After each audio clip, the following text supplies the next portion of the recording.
I used to pass Carol Burnett in some little place in Westwood, and I would, kind of go, like, kind of drool with, like, "You're my comedy goddess," and she would just look past me, and then she was at an upfront.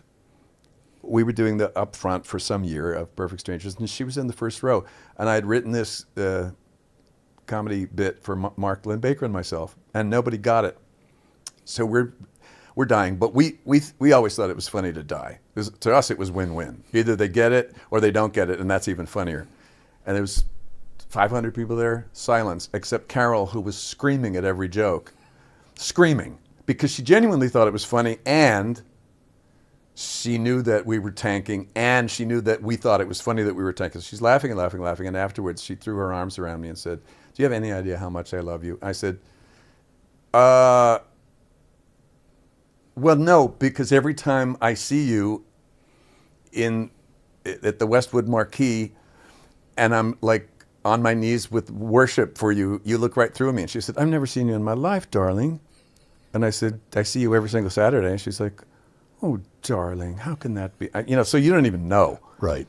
And then we did a play together, and she said to me once, "How do you come up with this stuff?" Because we were doing a funny song, and I was coming up with physical stuff. I said, "Are you serious?" She said, "How do you come up with this stuff?"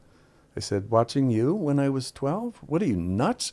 You know better than anybody." It's like, it's so wonderfully, no one would believe how the ships pass in the dark, because she swore she was.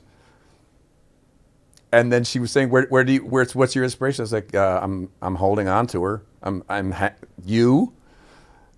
This because she's like all the really great people. She was so truly humble.